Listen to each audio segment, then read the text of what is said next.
Hey everybody, my name's Adam, and today's video is going to be very interesting. We're going to be talking about the historical critical method. Now, for those of you who don't know, the historical critical method is a system of interpretation, or rather, it's a method of interpretation. Basically, it's a way of interpreting the Bible. And this way has been disputed and debated and used, and there's all kinds of amazing stuff to talk about here. The reason why I want to talk about it today is so that way you can understand this channel a lot better, you can understand the Bible a lot better, and most of all, you'll be able to understand scholarship a lot better. So after the intro, we're going to talk more about the historical critical method.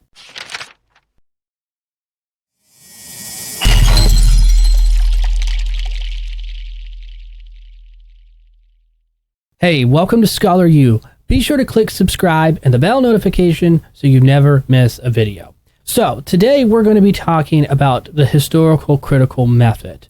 And we're going to be talking about what that is and where it's at in current scholarship and how it's used and whether or not you should use it. And we're going to pretty much just try to talk about as much as we can in the next 10 minutes. I have two books here that we're going to be talking about, and they're really going to help us understand the importance of the historical critical method and how it's used and how different scholars have used it over the years. I also have some online resources that we're going to go and check out, and we're going to talk about it. And the reason why we're talking about the historical critical method, in short, is simply because this morning I was going over my some of the videos here on YouTube, and I was watching some of them, and I found myself kind of saying, "Wow, this is amazing," because I watched some videos. And I was really impressed at what I was actually saying. And then I watched some more videos, and it seemed as if I was actually contradicting myself. And I really began to realize that most of the content that I actually put out on YouTube, primarily because I'm doing a video a day, but a lot of the content I put out is actually contradictory, or at least it seems to be contradictory to ordinary audiences. But it's actually not contradicting at all, which sounds so weird. It's like, how can you be saying two entirely different things in two entirely different videos and saying that they're both in fact true? That seems like a contradiction.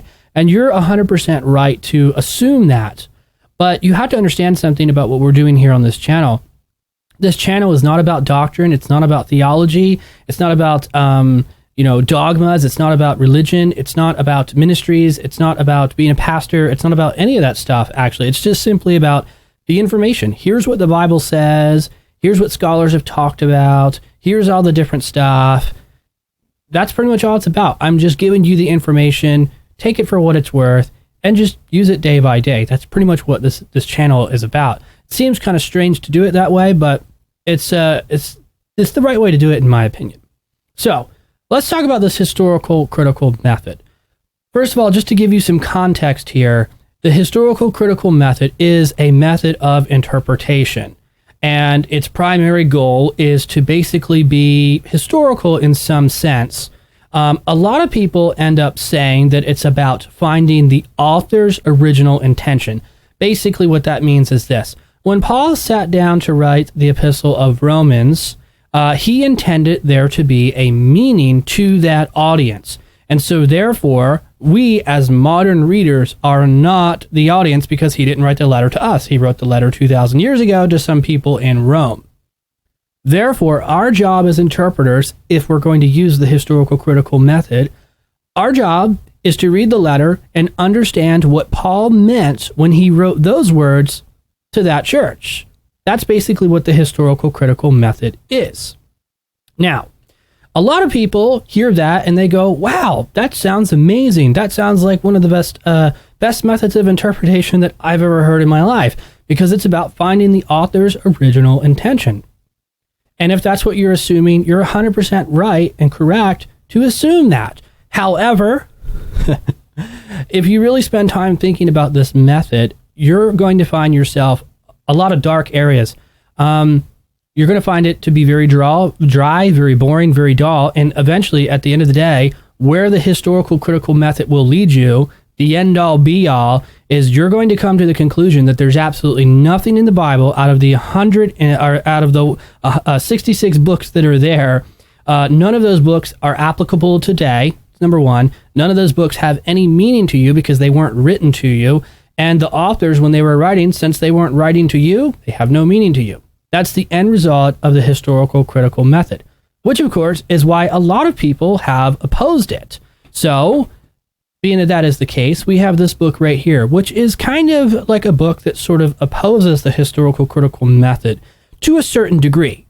We had to be very careful about how we say that. Osborne is a very interesting person because he uses the historical critical method, but he kind of changes it so that way you don't get to the end results.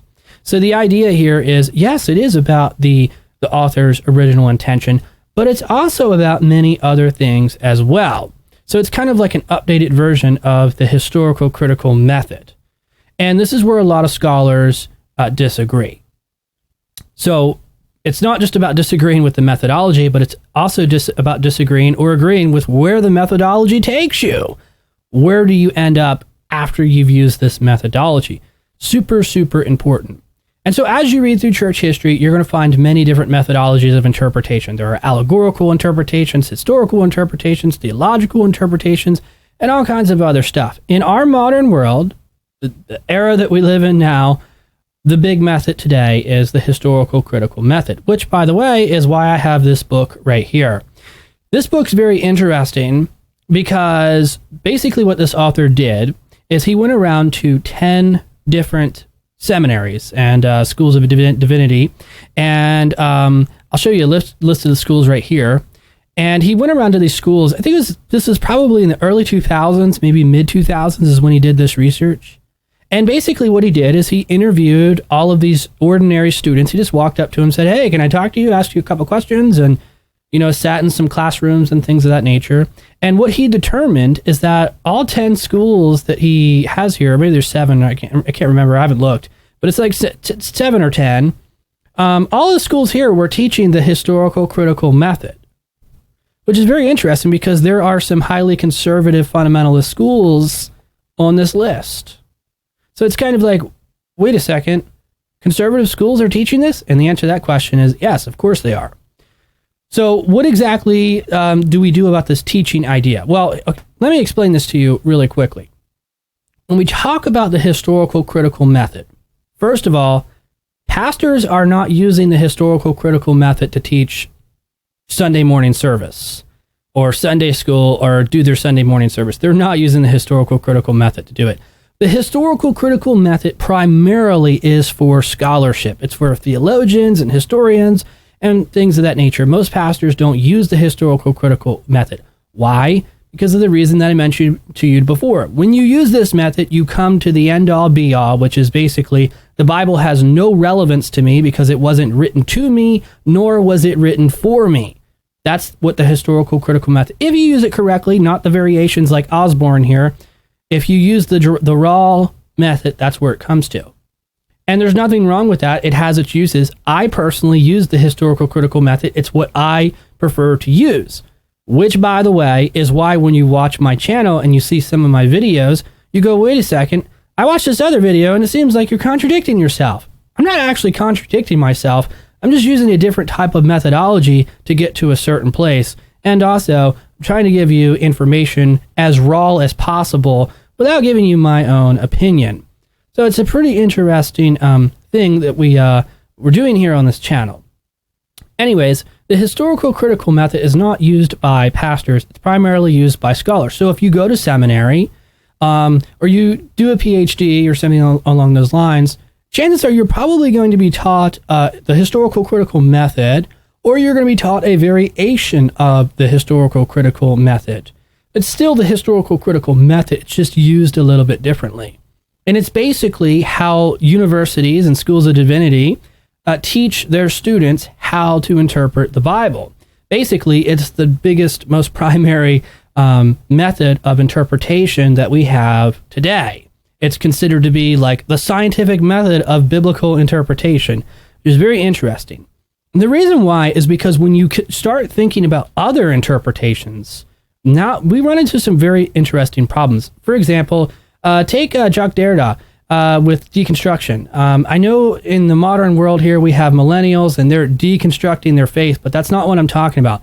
There's a literary theory called deconstruction. Basically what it says is this. It's actually the exact opposite of the historical critical method.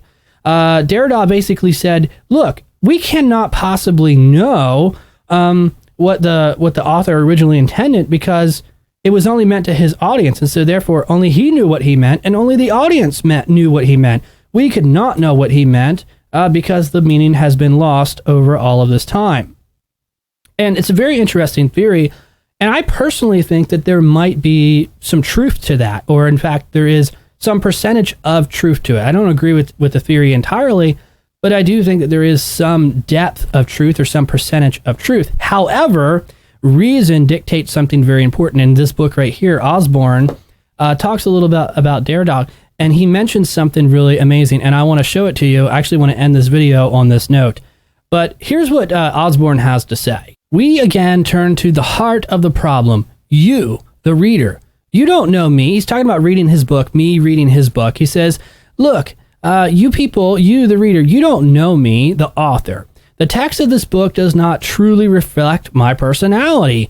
That is, of course, obvious. The question, however, is whether or not it adequately reflects my thoughts and the possible meaning. So he makes a very interesting point. He basically says, look, is it even possible to have meaning in the text? Is it possible for you to read this book and understand what I'm saying, even though you don't know me personally? And of course, it's very rhetorical. He's saying, of course you can.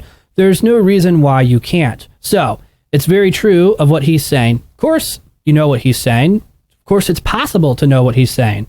However, there's some percentage where you don't know. And you all have experienced this as well. You've read books and you've said, well, wait a second, I don't know what this means. Or perhaps maybe you read a letter or a text message. Maybe you read a text message from your wife or your husband or your spouse or your boyfriend, girlfriend, somebody your best friend, your mom, your parent, whoever the case may be, somebody that you know very well is what I'm saying. You read their text message or email or letter and you said, wait a second, I don't know what they mean by that. Well, you had the luxury of asking them what they meant, but let's just suppose that they were dead. Well, you wouldn't be able to ask them what they meant, and of course you wouldn't know what they meant. So there is a certain degree of not knowing, which of course is why people like you always ask theologians and scholars all kinds of questions about the Bible, and almost all of those questions are about meaning. What does this mean?